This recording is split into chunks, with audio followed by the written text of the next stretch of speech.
যাদবপুর বিশ্ববিদ্যালয়ের ছাত্রকে মারধরের অভিযোগ, ল্যাপটপ চুরিকে কেন্দ্র করে দুই ছাত্রের মধ্যে বচসা এবং সেই বচসাকে কেন্দ্র করেই মারধর। এবং সেই ঘটনায় যাদবপুর বিশ্ববিদ্যালয়ের এক ছাত্রকে বেধড়ক মারধর করা হয়েছে বলে জানতে পারা যাচ্ছে।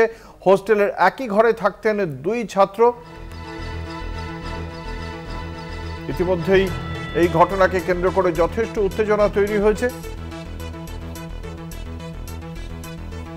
কথা বলবো, আমাদের সঙ্গে রয়েছেন আমাদের প্রতিনিধি শুভঙ্কর মণ্ডল। শুভঙ্কর, কি জানতে পারা যাচ্ছে ঘটনাটি সম্পর্কে?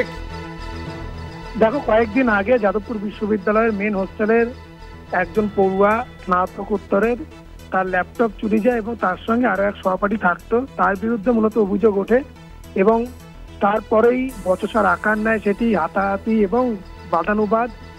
বিশেষ করে তারপরে সেখানে ডিন অফ স্টুডেন্টস এবং রেজিস্ট্রার যান। পর মুহূর্তে জানা যায় যে যার বিরুদ্ধে অভিযোগ উঠেছে সে অভিযোগ স্বীকার করেছে, কিন্তু সেই ছাত্রটি পাল্টা অভিযোগ করেছে যে তাকে ব্যাপক মারধর করা হয়েছে বেশ কয়েকজন মিলে, এবং যার ল্যাপটপ সেও নাকি মারধর করেছে। তাকে কেপিসি হাসপাতালে সে ভর্তি এবং স্বাভাবিকভাবে এটা নিয়ে এখানে চাঞ্চল্য ছড়িয়েছে। তার বিরুদ্ধে নির্যাতনের অভিযোগ উঠেছে, যদিও ওই পড়ুয়া যার ল্যাপটপ চুরি গেছিল সে কিন্তু স্পষ্ট জানিয়েছে যে তার ল্যাপটপ চুরি যাওয়ার কারণে তাকে জেরা করা হয়েছিল, তাকে জানতে চাওয়া হয়েছিল। সে স্বীকার না করায় পরবর্তী ক্ষেত্রে ডিন অফ স্টুডেন্টস এবং রেজিস্ট্রারকে ডেকে পাঠানো হয়।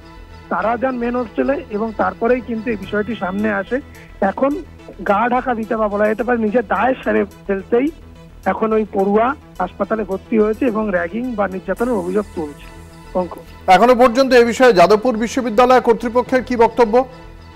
দেখো, এখনো সেরকম কোনো অভিযোগ কিন্তু বিশ্ববিদ্যালয় কর্তৃপক্ষের কাছে আসেনি, কেননা আমরা জানি যে যাদবপুর বিশ্ববিদ্যালয়ের আগে যত র্যাগিং এর ঘটনা ঘটেছে, বিশেষ করে একজন পড়ুয়ার মৃত্যু হয়েছে এবং বেশিরভাগ র্যাগিং এর ঘটনা কিন্তু পরবর্তী ক্ষেত্রে দেখা যায় যে সেখানে আক্রোশ বা বলা যেতে পারে একজনের সঙ্গে আরেকজনের কোনো সমস্যার কারণে র্যাগিং এর অভিযোগ তোলা হয়, সামনে আসে। যদিও সেটি পরবর্তী ক্ষেত্রে সেই সব অভিযোগগুলো খণ্ডিত হয়, হয়তো এক্ষেত্রেও কিন্তু পড়ুয়ার তরফ থেকে কোনো অভিযোগ বিশ্ববিদ্যালয় কর্তৃপক্ষের কাছে দায়ের করা হয়নি।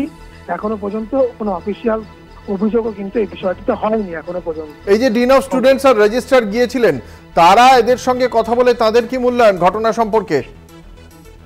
জানো, তোমায় জানিয়ে রাখি, স্বাভাবিকভাবে এরকম একটি ঘটনা ঘটায় ওই যে পড়ুয়াটি, সেই পড়ুয়াটি কিন্তু যখন স্বীকার করেছিল যে হ্যাঁ ল্যাপটপ সেই নিয়েছিল, এরপরেই কিন্তু বলা যায় যে যখন তাকে জেরা করার এই বিষয়টি চলছিল, বেশ কয়েকজন পড়ুয়াও তাকে ধরে জেরা করতে চাইছিল এবং যখন সেখানে ডিন অফ স্টুডেন্টস এবং রেজিস্ট্রার পৌঁছান, আমরা জানতে পেরেছি যে সন্ধ্যে 7:30 থেকে প্রায় মধ্যরাত পর্যন্ত সে পড়ুয়া বা মেন হোস্টেলেই ছিলেন এই রেজিস্ট্রার, ডিন অফ স্টুডেন্টস, এরা প্রত্যেকেই। হয়তো সেইখানে দাঁড়িয়ে বাদবাকি যারা পড়ুয়া তারা প্রত্যেকেই বলছেন যে সেখানে র্যাগিং এর কোনো ঘটনাই ঘটেনি। এই একমাত্র শুধুমাত্র তাদেরকে মেলাইন করার জন্য এই ধরনের অভিযোগ তোলা হচ্ছে এবং এই পড়ুয়াটি ইচ্ছাকৃতভাবে এই ঘটনাটি ঘটিয়েছে বলেও তারা কিন্তু জানিয়েছে। ধন্যবাদ। আমাদের সঙ্গে ছিলেন আমাদের প্রতিনিধি শুভঙ্কর মণ্ডল।